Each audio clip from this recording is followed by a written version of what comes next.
very good afternoon to you and welcome to Papalo News at 12. My name is Nanaba Anan and we bring you major stories running through the internet. And in our headlines, we'll replace textbooks with laptops in SHS this year, says Baumia. IMF bailout won't immediately end Ghana's difficulties. This is from Akufo-Addo. This too has passed Akufo-Addo on COVID-19 pandemic. World Bank releases additional $150 million for Odo Basin flood control. Ghana records 1,462 COVID-19 related deaths in 3 years. Tinubu sworn in as Nigeria's president succeeds Buhari. And in the sports front, Haaland wins both EPL Player of the Season and Young Player of the Season award. Kamaldeen Sulemana ends goal drought with brace against Liverpool. We go for a quick commercial break. When we return, I'll bring you the news and details. Do stay.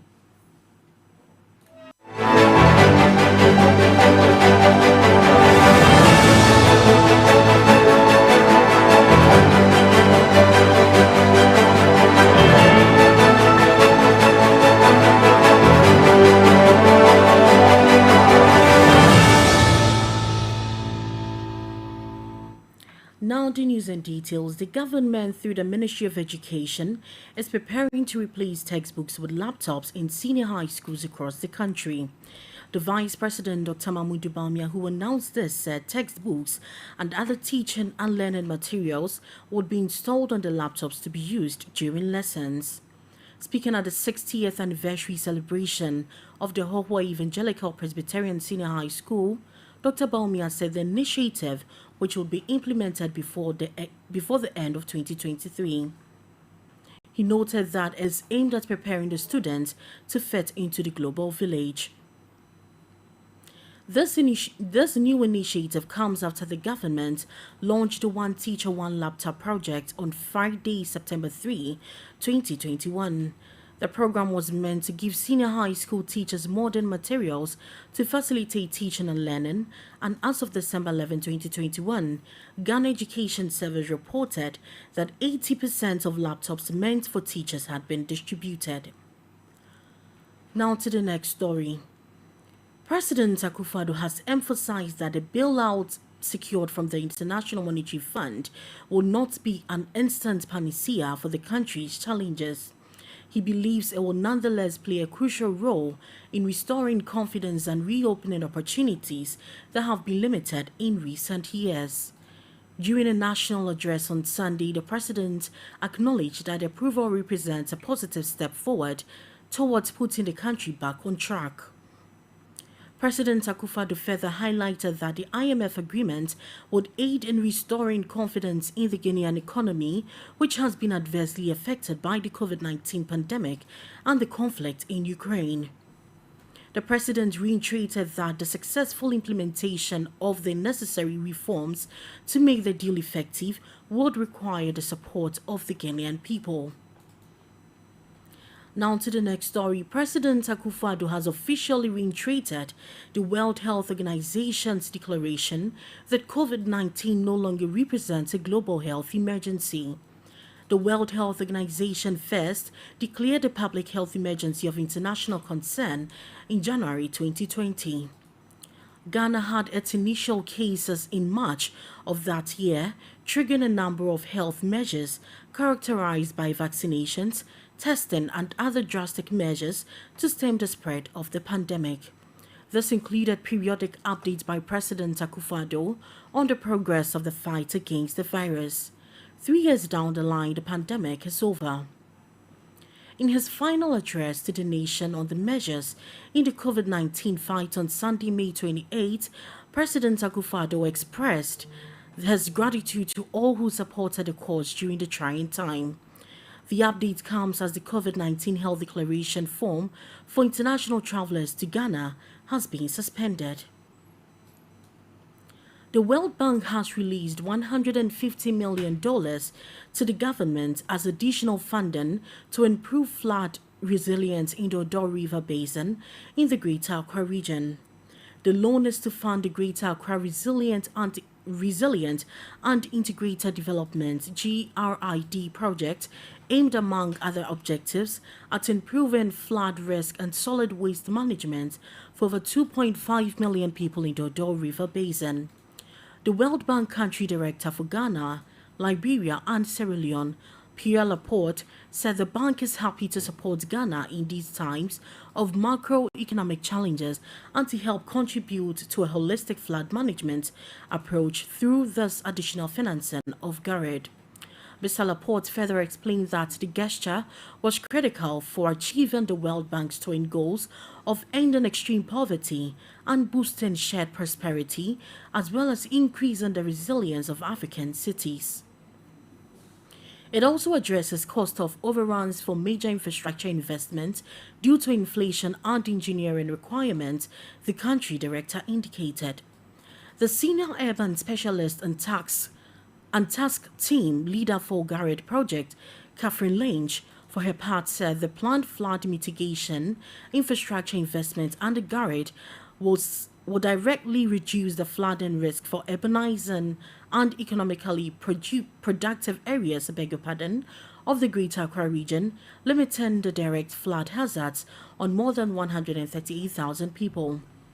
The GRID project, an interministerial initiative being implemented by the Ministries of Local Government, Decentralization and Rural Development, Works and Housing, Sanitation and Water Resources, spans 2020 and 2025.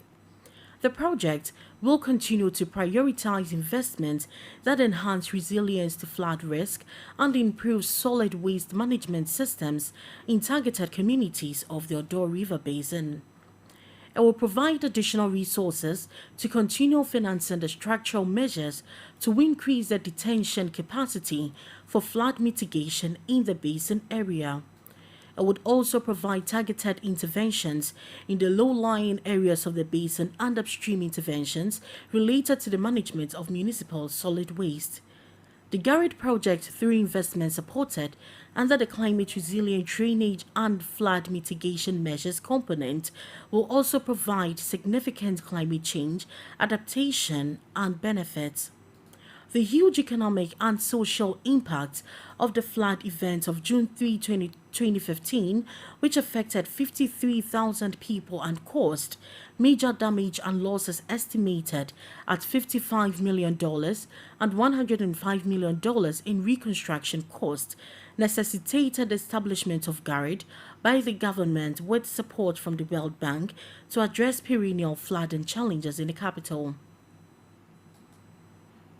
Ghana recorded a total of 1,462 deaths attributable to COVID-19 as of May 15, 2023. President Akufo-Addo Dankwa has disclosed. The last death born out of the pandemic was recorded on January 8, 2023. He noted, the Ghana Health Service confirmed the country's first COVID-19 case on March 12, 2020. Thus then, 171,758 positive cases have been recorded out of the 2,508,198 tests conducted. The president, giving an update on the pandemic in an address to the nation on Sunday, extended the government's condolences to the families of those who have perished. On vaccination, the president said as of May 25 this year, 25,170,382 vaccine doses have been administered. Touching on the COVID-19 restrictions, he said all the outstanding restrictions at the airport and all entry points have been lifted, and that the country is back to the pre-COVID situation as far as health entry requirements are concerned.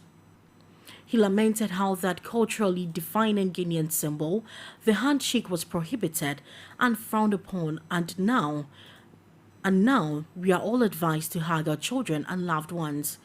The most important of these decisions, he said, was the COVID-19 pandemic was over in Ghana. The World Bank, on the devastating effect of the pandemic on Ghana, says the prolonged COVID-19 pandemic exacerbated poverty, disparities, and social conditions in the country, disproportionately impacting the poor and vulnerable.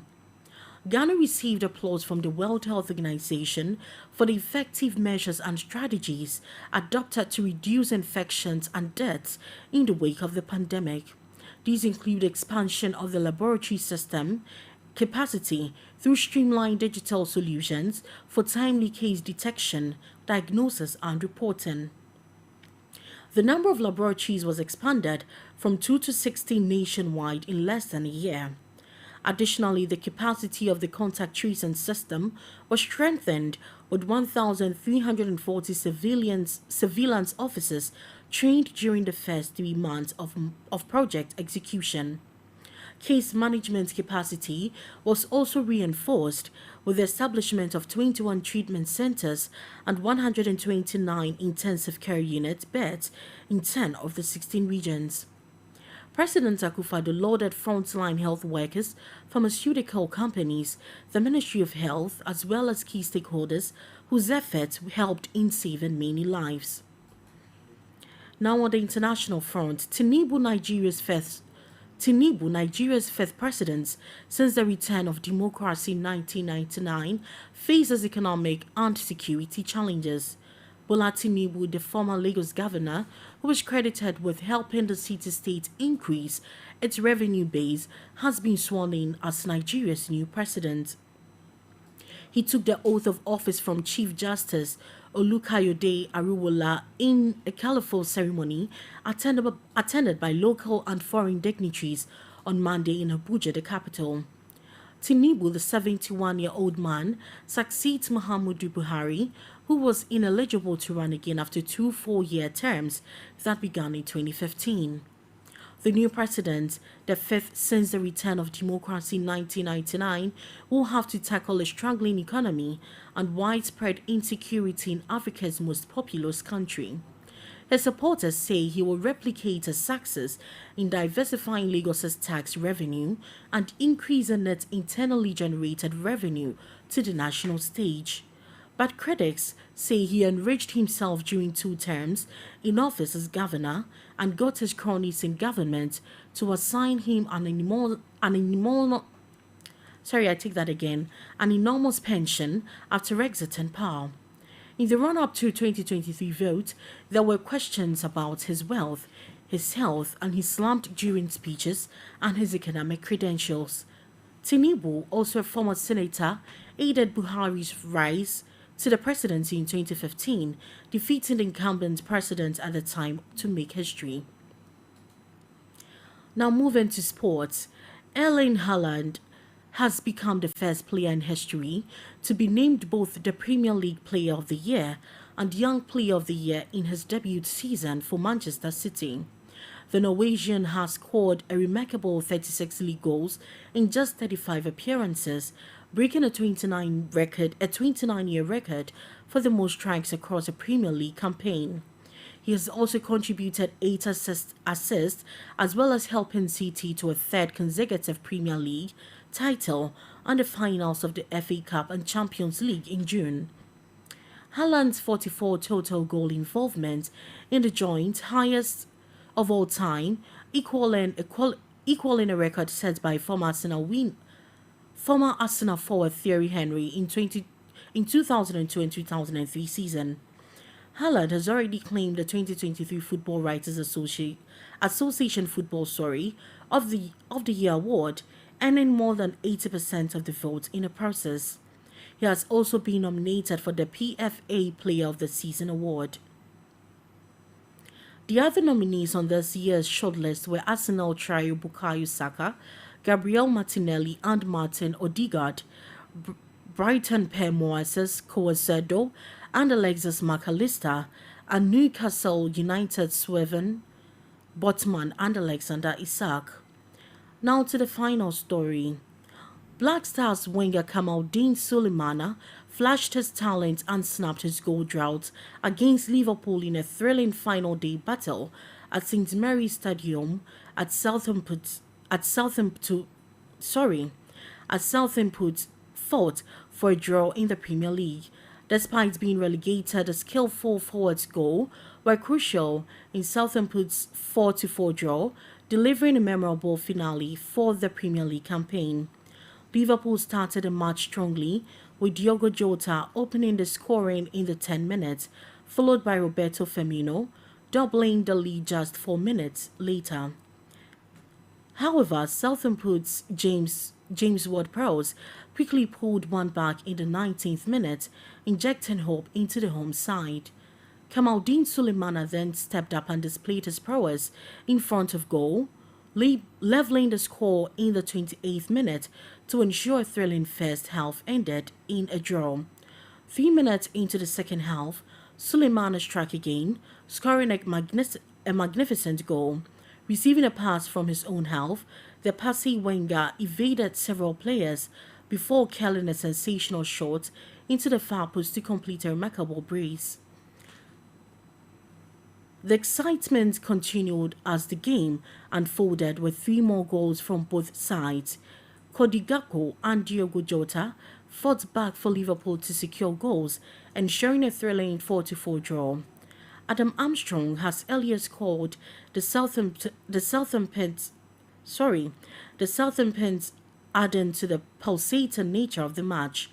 Sulemana's goal were his first since joining the club from Nice in January. It took him 18 Southampton's game and to break his goal drought.